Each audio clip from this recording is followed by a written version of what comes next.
ದರ್ಶನ್ಗೆ big shock ಇದು ನಿಜಕ್ಕೂ ಕೂಡ. ಯಾಕೆಂತಂದ್ರೆ ಬಹಳ ನಿರೀಕ್ಷೆಯಲ್ಲಿದ್ರು ಎಲ್ಲರೂ, ನಮಗೆ ಜಾಮೀನು ಮಂಜೂರಾಗುತ್ತೆ, ಜಾಮೀನು ಮುಂದುವರಿಯುತ್ತೆ ಅಂತ. ಆದಷ್ಟು ಬೇಗ ಈಗ ದರ್ಶನ್ ಮತ್ತೆ ಶರಣಾಗಬೇಕಾಗುತ್ತೆ, ಜೈಲಿಗೆ ಹೋಗಬೇಕಾಗುತ್ತೆ.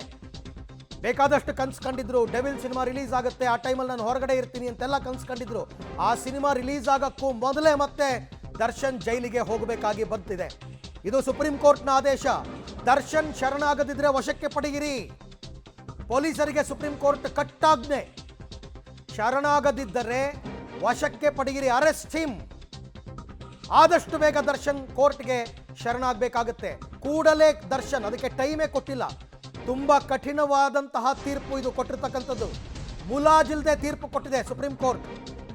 ಯಾಕೆಂದ್ರೆ ಕಾನೂನು ಎಲ್ಲರಿಗೂ ಒಂದೇ ಅಂತಕ್ಕಂಥದ್ದನ್ನು ಮತ್ತೆ ಈಗ ಸುಪ್ರೀಂ ಕೋರ್ಟ್ ಎತ್ತಿ ತೋರಿಸಿದೆ. ಅವರು ಸೆಲೆಬ್ರಿಟಿ ಆಗಿರ್ಬೋದು, ರಾಜಕಾರಣಿ ಆಗಿರ್ಬೋದು, ಜನಸಾಮಾನ್ಯರಾಗಿರ್ಬೋದು, ಎಲ್ಲರಿಗೂ ಕಾನೂನು ಒಂದೇ. ನೋಡಿ ಎಂತ ಪದ ಬಳಸಿದೆ, ಶರಣಾಗದಿದ್ದರೆ ವಶಕ್ಕೆ ಪಡೆಯಿರಿ. ನಟ ದರ್ಶನ್ಗೆ ಬಿಗ್ ಶಾಕ್. ಮತ್ತೆ ಜೈಲಿಗೆ. ದರ್ಶನ್ ರಿಲೀಸ್ ಆಗಿದ್ದು 2024 ಡಿಸೆಂಬರ್ನಲ್ಲಿ. ಈಗ 2025 ಆಗಸ್ಟ್.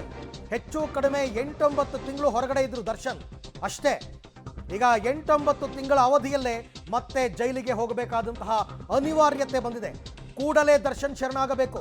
ಸುಪ್ರೀಂ ಕೋರ್ಟ್ನ ಕಟ್ಟಾಜ್ಞೆ. ದರ್ಶನ್ ಶರಣಾಗದಿದ್ರೆ ವಶಕ್ಕೆ ಪಡೆಯಿರಿ. ದರ್ಶನ್ ಅಂತಾನೆ ಅಲ್ಲ, 7 ಜನ ಸರೆಂಡರ್ ಆಗಲಿಲ್ಲ ಅಂತಂದ್ರೆ ವಶಕ್ಕೆ ಪಡಿಬೇಕಾಗುತ್ತೆ. ಪೊಲೀಸರಿಗೆ ಸುಪ್ರೀಂ ಕೋರ್ಟ್ ಕಟ್ಟಾಜ್ಞೆಯನ್ನು ವಿಧಿಸಿದೆ. ಅಲ್ಲಿಗೆ ಬಹುತೇಕ ಇವತ್ತೇ ದರ್ಶನ್ ಸರೆಂಡರ್ ಆಗಬೇಕಾಗತ್ತೆ. ದರ್ಶನ್ ಸೇರಿ ಎಲ್ಲ 7 ಆರೋಪಿಗಳ ಬೇಲನ್ನು ರದ್ದುಪಡಿಸಲಾಗಿದೆ.